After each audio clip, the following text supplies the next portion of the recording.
श्री शिवाय नमस्तुभ्यम हर हर महादेव। माता बहनों, जैसा कि आप सभी लोग जानते हैं कि 6 अगस्त 2026 गुरुवार को पड़ रही है, श्रावण माह की अष्टमी तिथि है।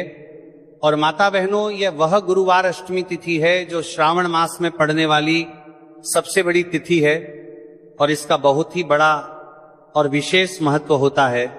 अगर कभी भी मौका लग जाए तो आप लोगों को 3 पिल्ले कनेर के फूल लेकर बहुत छोटा सा उपाय करना है। इन दोनों का संयोग बहुत ही कम आता है क्योंकि ऐसा दिन पूरे साल में सिर्फ एक ही बार आता है। और माता बहनों, आप सभी लोग जानते हो कि श्रावण मास गुरुवार अष्टमी तिथि का अगर सबसे बड़ा कोई उपाय है तो वह 3 कनेर के फूल वाले उपाय। तो माता बहनों, जिन लोगों ने इस उपाय को ना किया हो, मतलब पूरा साल निकल गया, उन्होंने किसी भी दिन इस पारी वाली करने में 3 कनेर के फूल वाले उपाय को ना किया हो, पर माता बहनों आपके पास एक आखिरी मौका बचा हुआ है जो कि 6 अगस्त 2026 गुरुवार श्रावण मास अष्टमी तिथि के दिन है। तो इस दिन आप लोगों को इस वाले उपाय को जरूर कर लेना है। भले ही आपने पूरे महीने भर इस उपाय को ना किया हो, पर अगर आपने इस श्रावण माह के गुरुवार अष्टमी तिथि के दिन अगर इस वाले उपाय को कर लिया तो आपको इस उपाय को करने का वह फल मिलेगा जिसकी आपने कभी कल्पना भी नहीं करी होगी। इसीलिए आप लोग इस वाले उपाय को एक बार जरूर कर लेना है ताकि आपके हाथ से यह मौका ना जा सके और आपको इस उपाय को करने का फल मिलेगा। दोस्तों, ये उपाय पंडित जी ने अपनी अभी की ही श्री शिव महापुराण की कथा में बताया है, जिस उपाय को आज हम आपको बहुत अच्छे से समझाने वाले हैं। इस वीडियो को देखने के बाद उपाय को समझने के लिए आपको कोई और वीडियो को देखने की जरूरत नहीं पड़ेगी। तो चलिए माता बहनों, उपाय को शुरू करते हैं। देखिए, यह इस 6 अगस्त 2026 गुरुवार श्रावण मास अष्टमी तिथि के दिन यह इतना खास होता है, इतना महत्वपूर्ण होता है। देखा गया है कभी कभी बड़े बड़े पूजा पाठ अनुष्ठान से जो कि मनोकामना पूर्ण नहीं होते, वहां श्रावण माह की गुरुवार अष्टमी तिथि के दिन एक छोटे से उपाय करने से ही आपकी मनोकामना पूर्ण हो जाती है। और बहुत सारे लोगों ने इस उपाय को किया भी है और उनको इस उपाय को करने का फल भी जरूर मिला है। अगर आप लोग भी इस उपाय को करना चाहते हैं तो आप इस उपाय को पहले अच्छे से समझ लेना, सुन लेना, उसके बाद करना। आपको इस उपाय का फल जरूर मिलेगा। और इस उपाय को कर लेने से आपके घर में चाहे किसी भी प्रकार की दुख और समस्या क्यों ना चल रही हो, आपको उसका कारण भी नहीं पता है कि भाई ये समस्या किस कारण से चल रही है। उसका कुछ भी कारण हो सकता है, जैसे पितृदोष हो सकता है या किसी भी तरह का मंगल दोष भी हो सकता है। तो इस दिन आप लोगों को ये वाले उपाय कर लेना है। ये कैसा उपाय है? जिस उपाय को अगर किसी विशेष दिन पर किया जाए तो भाई उस विशेष दिन का जो है वो तो हमें मिलता ही मिलता है। पर हमने उस दिन पर इस उपाय को किया है तो हमें उससे भी बड़ा फल मिलता है और फल बहुत जल्दी मिलता है क्योंकि आप इस उपाय को बहुत ही बड़े और विशेष दिन पर कर रहे हो। तो चलिए अब उपाय के बारे में बात करते हैं, लेकिन उससे पहले आप लोगों में को यह जानना आवश्यक है कि आखिर ये उपाय किस समय करना है, किसको करना है और कैसे करना है। तो चलिए हम आगे आपको वीडियो में एक एक कर बता देते हैं। लेकिन उससे पहले अगर आप लोग हमारे चैनल पर पहली बार आए हैं या फिर मेरी आवाज आज पहली बार सुन रहे हैं तो हमारे चैनल को सब्सक्राइब जरूर कर लेना और इससे आपको वीडियो में देखते रहिए। वीडियो को लाइक करके कमेंट बॉक्स में श्री शिवाय नमस्तुभय ओम नमः शिवाय जरूर टाइप कर देना। तो माता बहनों, इस 3 कनेर के फूल वाले उपाय को हमें 6 अगस्त 2026 गुरुवार अष्टमी तिथि के दिन कैसे करना है, किसको करना है, किस समय करना है और कहां पर करना है, यह सारे सवालों के जवाब आपको इस वीडियो में मिल जाएंगे। और जो ये वीडियो देखेगा भाई, उसको 3 कनेर के फूल वाले उपाय जरूर करना चाहिए क्योंकि इस दिन 3 कनेर के फूल का भी बहुत ही बड़ा और विशेष महत्व होता है। और जब बात आ जाए 3 कनेर के फूल वाले उपाय की तो यह सोने पर सुहागा वाली बात हो जाती है और ये एक बहुत ही बड़ा उपाय होता है। अब माता बहनों, इस 3 कनेर के फूल वाले उपाय को आखिर करना किसको है, सबसे पहले हम लोग वो बात जान लेते हैं तो देखो, घर की जो बड़ी माताएं बहनें होती हैं, उन माताओं बहनों में से कोई भी एक बड़ी माता बहन इस वाले उपाय को कर सकती है। और माता बहनों, अगर आप चाहे तो अपने घर में से सभी सदस्यों को भी इस उपाय को करवा सकते हैं। अगर किसी व्यक्ति की खुद की कोई मनोकामना है, खुद की कोई दुख और परेशानी है जो कि वह अपने लिए ही करना चाहता है, इस वाले उपाय को तो वह खुद अपने लिए भी कर सकता है। बाकी अगर कोई घर में से ऐसा है जो कि अपने पूरे घर परिवार की सुख और शांति के लिए ये वाले उपाय करना चाहता है, तो भाई वो भी कर सकता है। हो सकता है उसमें भी कोई दिक्कत वाली बात नहीं है। कहने का मतलब यह है कि इस उपाय को हर एक सदस्य भी कर सकता है और पूरे घर परिवार के सदस्य के लिए घर की बड़ी माताओं बहनों में से कोई एक माता बहन भी कर सकती है। माताएं बहनें अगर घर में उपस्थित ना हो या वो ये वाले उपाय ना कर पा रही हो, तो फिर घर का कोई बड़ा सदस्य भी इस 3 कनेर के फूल वाले उपाय को कर सकता है। चाहे फिर वो पुरुष ही क्यों ना हो, उसमें कोई भी दिक्कत वाली बात नहीं। उसके बाद में माता बहनों जो अगला प्रश्न निकल कर आता है वो ये आता है इस उपाय को लेकर के कि आखिर इस उपाय को हमें किस समय करना है, सुबह के समय करना है कि शाम के समय करना है। तो देखो, इस वाले उपाय को आप लोग सुबह के समय भी कर सकते हो और शाम के समय प्रदोष काल में भी कर सकते हो। अब अगर आप पूछो कि भाई साहब सबसे उत्तम समय कौन सा रहेगा इस 3 कनेर के फूल वाले उपाय को करना है, कहा तो हम आपसे बस यही कहेंगे कि इस उपाय को आप सुबह के समय करेंगे तो ज्यादा बेहतर होगा। बाकी अगर प्रदोष काल शाम के समय भी करेंगे तो भी अच्छा होगा, उसमें कोई भी दिक्कत वाली बात नहीं है। तो अब माता बहनों जो अगली सबसे बड़ी और महत्वपूर्ण बात आती है वो ये आती है कि सुबह अगर हम उपाय को करेंगे तो हमें कितने बजे से लेकर कितने बजे तक के बीच में करना है, और शाम के समय प्रदोष काल में करेंगे तो हमें कितने बजे से लेकर कितने बजे के बीच में करना है। तो देखो, सुबह जितनी जल्दी हो सके आप उपाय को करने की कोशिश करना। बाकी अगर किसी कारणवश लेट भी हो जाओ, थोड़ी देर भी हो जाए, तो 10 या 11 बजे तक भी आप उपाय कर लेना और 12 बजे से ज्यादा देरी ना हो। ठीक है, इस बात का ध्यान रखना। उसके बाद में भक्त अगर शाम के समय प्रदोष काल की बात करें, प्रदोष काल का जो समय होता है वो शाम के 6 बजे से शुरू हो जाता है। मतलब शाम के 6 बजे से लेकर 7 बजे के बीच का जो समय होता है, यह समय प्रदोष काल का समय होता है। तो आप इस उपाय को 7 या 8 बजे के बीच में भी कर सकते हो।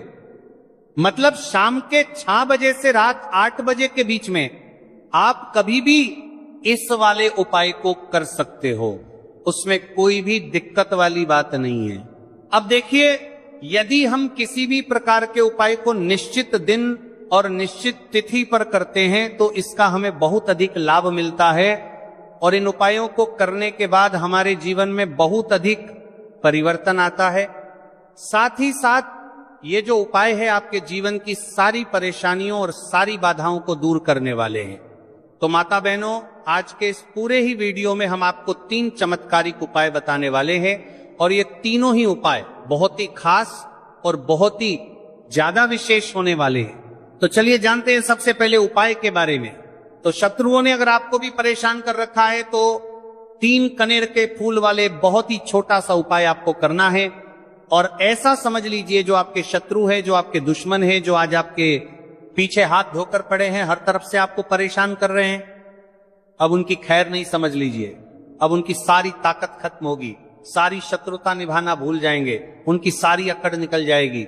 जब आप 3 कनेर के फूल वाले बहुत ही छोटा सा उपाय कर लेंगे तो शत्रु कौन जो व्यक्ति को हर तरफ से बर्बाद कर देते हैं, दुश्मन जो व्यक्ति के पीछे अगर पड़ जाए तो हर वो संभव प्रयास करते हैं कि व्यक्ति का धन चला जाए, उसका व्यापार चला जाए, उसके घर में गरीबी छा जाए, कर्ज की समस्याएं आ जाए। ऐसी सोच रखते हैं शत्रुता निभाने वाले कुछ लोग। अब देखिए, आपके जो शत्रु है, आपके जो दुश्मन है, ये कहीं पर भी हो सकते हैं, जिनके बारे में आसानी से पता करना बहुत मुश्किल होता है, क्योंकि ये गुप्त तरीके से शत्रुता निभाते हैं। सामने तो बहुत अच्छे बने रहते हैं, लेकिन व्यक्ति की पीठ पीछे वार करते हैं। मतलब पीठ पीछे बहुत कुछ ऐसा करते हैं कि जो व्यक्ति है वो पूरी तरह से बर्बाद हो जाए, उसके बर्बादी जैसी समस्याएं आए, उसका व्यापार खराब हो जाए, तो ये जो गुप्त शत्रु है ये सबसे खतरनाक है और इससे बहुत ज्यादा बचने की आवश्यकता है। क्योंकि देखिए, अगर सामने से कोई आप पर वार करता है, आपको भला बुरा कहता है, हानि पहुंचाने की कोशिश कर रहा है, तो आपको पता है कि ये व्यक्ति मेरा शत्रु है ना, आप उसको अच्छे से जानते हैं, आप शायद बच जाएंगे। लेकिन गुप्त शत्रुओं से बचना बहुत मुश्किल होता है। अगर आपके जीवन में भी बहुत ज्यादा दुर्घटनाएं हो रही हैं, घर में लड़ाई झगड़ा बहुत रहता है, अचानक से आपके घर में जो बिजनेस है या जो नौकरी है वो चली गई, बिजनेस लॉस में जा रहा है, कारोबार आपका नहीं चल रहा है, हो सकता है आपके शत्रु ने कुछ इसके पीछे जादू टोना करवा दिया हो, ऐसे में आपको घबराने की बिल्कुल आवश्यकता नहीं है। बस 3 कनेर के फूल वाले छोटा सा उपाय करने की आवश्यकता है। और ऐसा समझ लीजिए कि जो आपके शत्रु हैं, जो आपके दुश्मन हैं, उनकी आपके जीवन से छुट्टी हो जाएगी और वो लाख कोशिश करने के बाद भी आपका कुछ नहीं बिगाड़ पाएंगे। तो देखिए, हमने पहले भी आपको बताया कि जो कनेर फूल है ये साधारण नहीं है। कनेर फूल में बहुत चमत्कारी शक्तियां होती हैं। लौंग तर पर भी कनेर फूल पर भी कनेर फूल, ना कनेर फूल पर भी कनेर फूल है। आपको जुड़ो कनेर फूल पर भी कनेर फूल थी, बहुत देवी शक्ति के साथ आती है। आपने देखा होगा जब हम माता का पूजन करते हैं, मां लक्ष्मी का पूजन करते हैं, उसमें भी हम लौंग जरूर उपयोग में लेते हैं। बिना लौंग के माता का पूजन भी अधूरा होता है, भोग में भी उन्हें लौंग ही हम चढ़ाते हैं। अब देखिए, लौंग के जो उपाय हैं ये जीवन में चमत्कार दिखाते हैं, मतलब तुरंत इनका प्रभाव होता है। और आपकी जो भी समस्याएं हैं, जैसे दुश्मन परेशान कर रहे हैं, शत्रु परेशान कर रहे हैं, वो तुरंत आपका पीछा छोड़ देते हैं, आपके जीवन से निकलकर बाहर हो जाते हैं। अगर आपने इस साल की सबसे बड़ी गुरुवार अष्टमी तिथि के दिन इस 3 कनेर के फूल वाले उपाय अगर आपने कर लिया, ऐसा समझ लीजिए कि शत्रु पलट कर देखने की भी गलती आपको नहीं करेंगे। ऐसा अचूक उपाय है, गुप्त शत्रुओं के लिए भी है।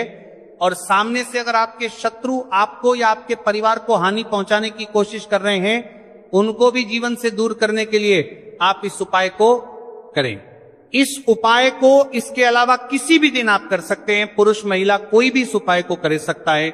इसी के साथ अगर आपको ऐसा लगता है कि आपके घर पर किसी ने कुछ कर दिया, व्यापार को बंधवा दिया है, आपके घर के किसी सदस्य को ऐसा कुछ कर दिया कि वह व्यक्ति जो है सफलता प्राप्त नहीं कर पा रहा है, बहुत मेहनत करने के बाद भी आपके घर का कोई सदस्य या आपको जीवन में बहुत पीछे हैं, मेहनत बहुत कर रहे हैं लेकिन उसका फल नहीं मिल पा रहा है, आपसे जो पीछे थे वो भी आगे निकल चुके लेकिन आप वहीं पर अटके हुए हैं, तो इसके पीछे आपके दुश्मन, आपके शत्रु का हाथ हो सकता है। देखिए, ये जो समय है ना, इस कलयुग के समय है। इस समय में बहुत कम ही आपको अच्छे लोग मिलेंगे जो आपकी प्रसन्नता से, आपकी सफलता से प्रसन्न रहेंगे। मतलब आप अगर जीवन में आगे आगे बढ़ रहे हैं, अच्छा व्यापार कर रहे हैं, आपका जो व्यापार है, जो बिजनेस है, उसमें अगर आपको लाभ हो रहा है तो वह भी प्रसन्न रहेंगे। पर हर व्यक्ति की सोच एक सी नहीं होती और हर व्यक्ति अच्छा नहीं होता। कुछ लोग दूसरे के पैसे को देखकर, सफलता देखकर उनके मन में ईर्ष्या की भावना आने लगती है और वह मन ही मन चिढ़ने लगते हैं, और कभी कभी उनकी ये जो ईर्ष्या की भावना होती है ये शत्रुता में भी बदल जाती है और फिर वह शत्रुता निभाने लगते हैं।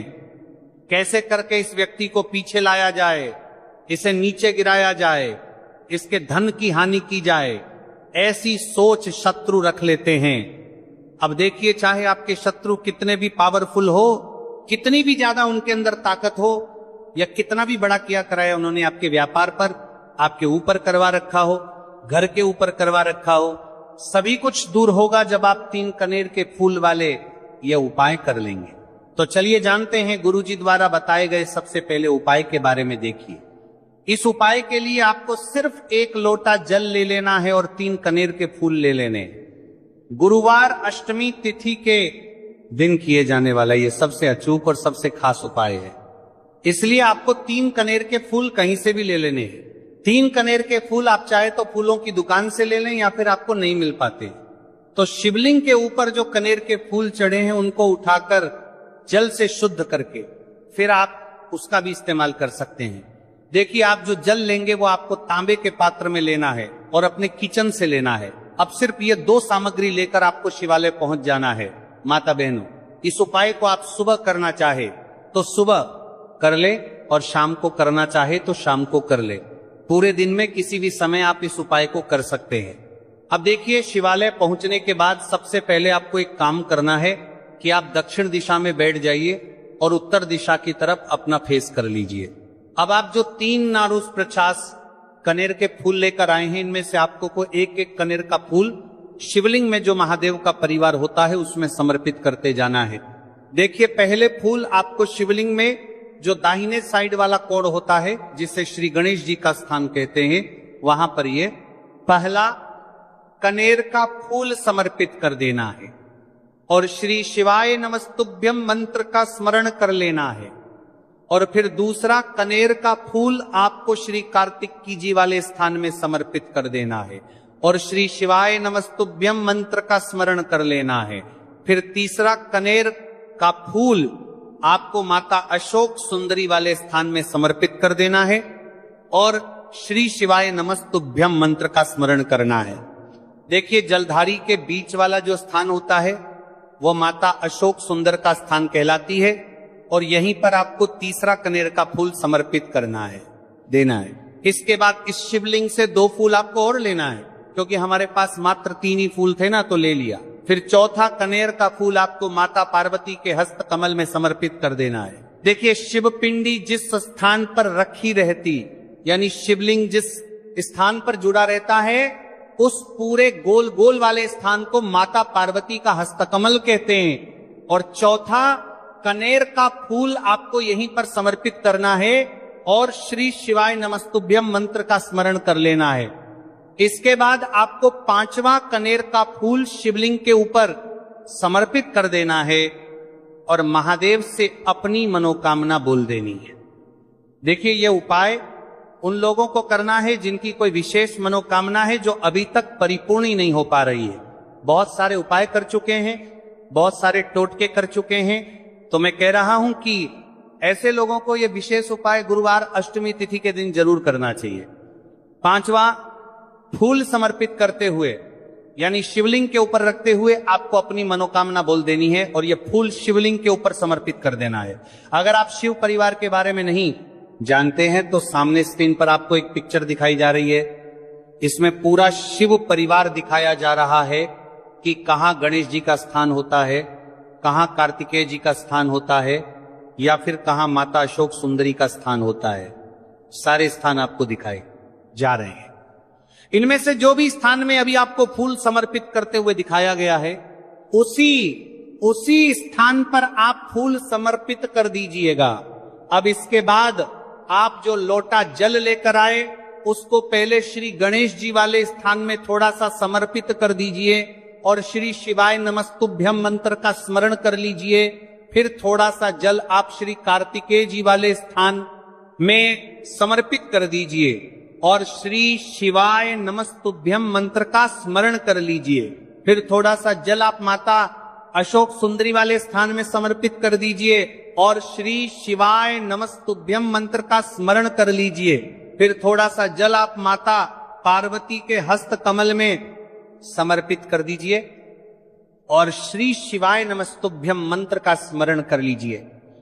इसके बाद बचा हुआ पूरा जल आप शिवलिंग के ऊपर लगातार समर्पित करते जाइए तथा शिव महापुराण के मूल मंत्र श्री शिवाय नमस्तुभ्यम का कम से कम 21 बार स्मरण कर लीजिए।